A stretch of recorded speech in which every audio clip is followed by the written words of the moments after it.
children is possible. I request you all to please visualize with me the blaring sounds of sirens, aerial attacks, bombs falling all around, glass shattering, buildings collapsing, and worst of all, homes being blown apart. People are running everywhere for safety, tripping over bodies and the injured. Do you hear the wails of terrified children, some maimed for life? Can you smell the smoke? Some are safe for now, but for how long? Picture another world, Africa. Child soldiers are trained to attack and kill. They should be holding a pen in their hands, not an automatic gun that robs them of their innocence. Shelling is a way of life in Jammu and Kashmir. Child labor is still a reality in India. It is indeed a dark world, a world unsafe for the most vulnerable of the lot, children. From war-torn Syria to Iraq to Afghanistan and India, no region is free of conflict and exploitation. The worst sufferers are the children. Their blood, their tears often make it to newspapers and television screens, but their cries go unheard. A dismal picture of humanity. Can we change that? In the words of former US President Barack Obama, yes, we can. Together, we can. As per a UN report, every 5 minutes, a child dies because of violence. Last year, 1 billion, yes, 1 billion children experienced physical, sexual, and emotional violence globally. So what is the solution? There are 5 ways. First, since violence against children is a global phenomenon, all countries must come together and decide that children are important. They are the future and they need to be protected. Second, say no to war and yes to education. Children belong in schools and playgrounds. Third, strict international and domestic laws will have to be introduced to safeguard the rights of children. Fourth, ending abuse, trafficking, and all forms of violence against children is a part of the UN's Sustainable Development Goals. All countries should adopt it.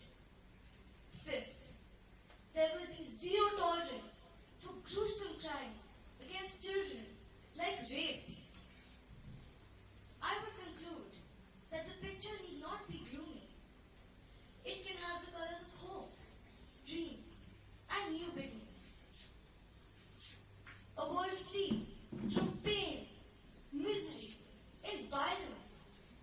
A child's innocent world, the only way it should be. We need safety, not just from physical violence, but psychological violence too. Please shoulder that responsibility so that we can learn from you and be better adults than the ones before us. Thank you. Chaudhary, I'm going to present a speech on a world free from violence against children is possible. Violence against children includes physical violence, psychological violence, sexual exploitation, trafficking, torture, child marriage, bonded labor, forced begging, discrimination, and other harmful practices. Violence against children happens everywhere, in every country, society, and across all social groups. As per United Nations report, most violent acts against children are carried out by people they know and should be able to trust. Parents, boyfriends or girlfriends, spouses, partners, teachers, schoolmates, and employers. According to the World Health Organization, It is estimated that up to 1 billion, shocking, isn't it? 1 billion children aged 2 to 17 years have experienced physical, sexual, or emotional violence or neglect in the past year. Although the consequences may vary according to the nature and severity of the violence inflicted, the short-term and long-term effects of children are very often grave and damaging. The statistics are staggering, and the suffering of boys and girls seems endless. But there is hope. We are making progress. This is true. To protect children and ensure their rights, some countries have amended and strengthened laws. Putting laws into practice also remains a challenge.